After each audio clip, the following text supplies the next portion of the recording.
大家好，我是老王。今天我们来谈一谈，就是职场里头的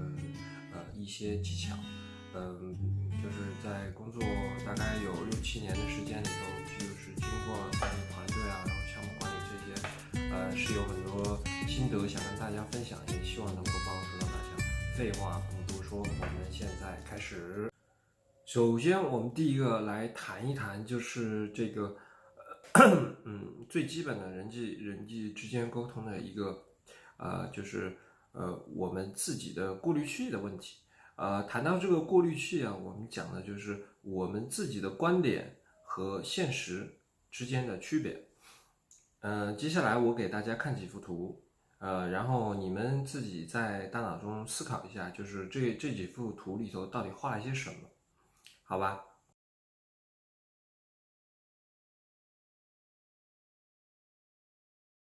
相信刚才大家看图的时候，应该是，可能是一部分人是没有看出来一张图里头有两个东西的，然后这个是很常见的。比如说我第一次看到这幅图，像第一张图的时候，我肯定是只看到那个年轻的女子，没有看到那个老人，然后那个后面的图也是。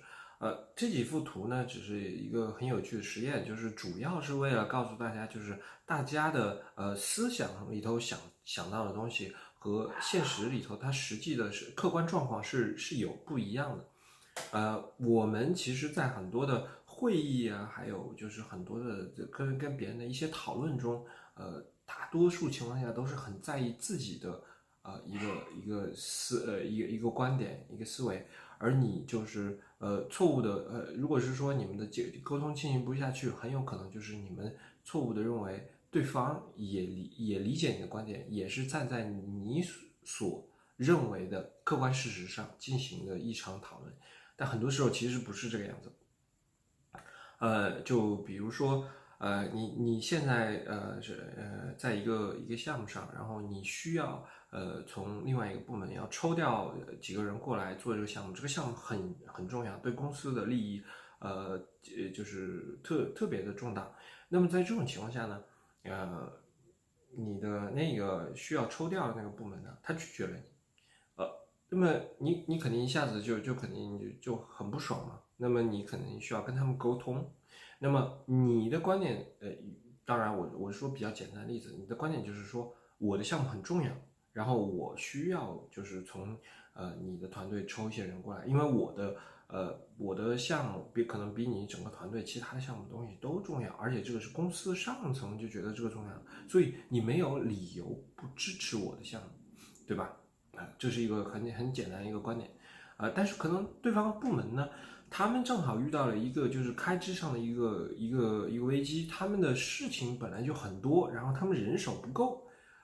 所以说他们不管项目重要不重要，他们今年的东西完成不了，所以他无法给你提供额外的资源让你去完成你的东西，但这一点你是不知道的。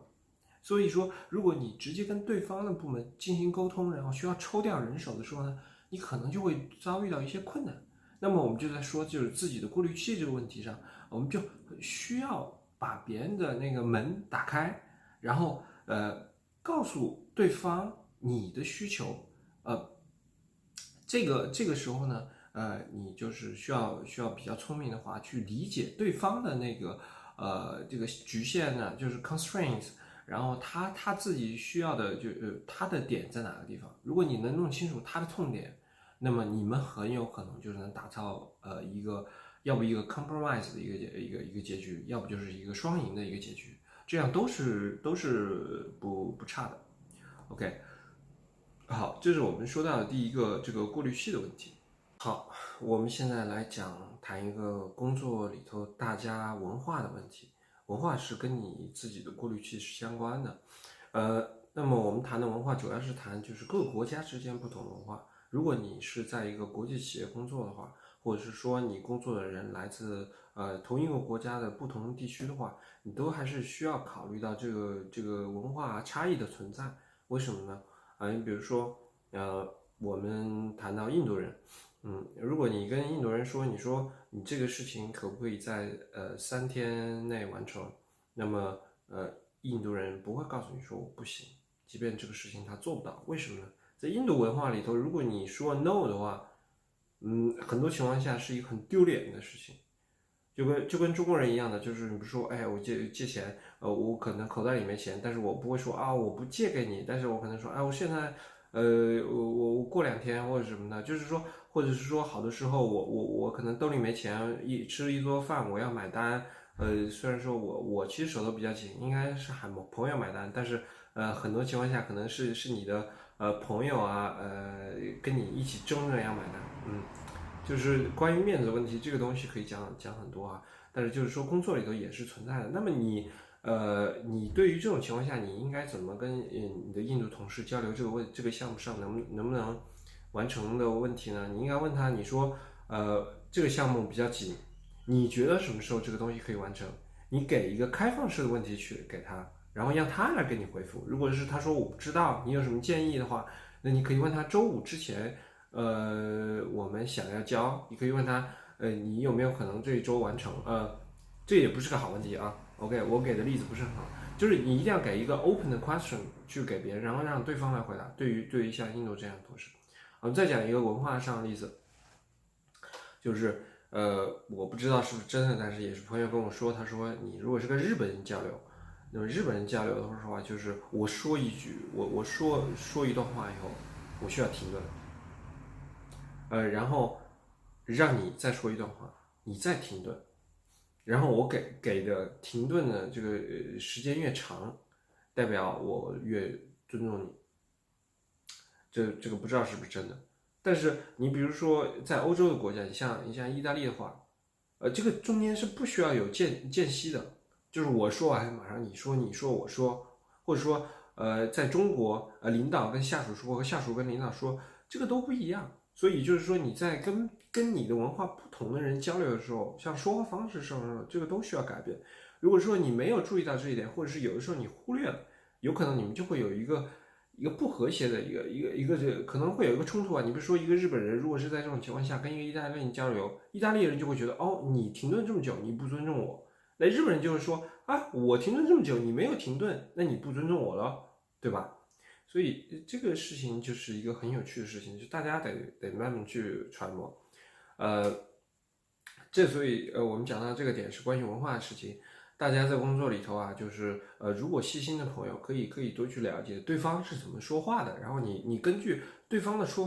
发点，比如说我们刚刚来谈到那个问题，借贷人手问题，你跟别人一上来可以把你的需求阐明，但是你需要做的是什么？就是说你需要了解对方的背景，你应该做一些功课，或者是说你应该问一些开放性的问题，而不是直接问对方说 OK，你给我2个人可不可以？这种封闭式问题很可能你得到的答案就是不行，然后你的这个整个这个就是绘画的气氛都会弄得很糟糕，所以这是不建议。OK，我们最后来谈一下就是关于倾听的问题。我们讲到倾听是同事与同事之间、上下级之间，都需要倾听。为什么呢？就是你倾听的话呢，还是讲到的就是我们的过滤器，你就能了解对方的过滤器在哪里，你就能了解在同一个问题上头，对方到底他考虑的点在哪，他认为的事实在哪。如果说你一味的是在讲自己的东西，然后把自己的东西反复的讲，然后你发现对方无法明白的情况下，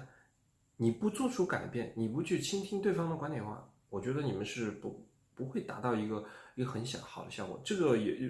就是说，无论是上级对下级或者下级对上级都是一样的。你比如说，你觉得你下级做事做得不好，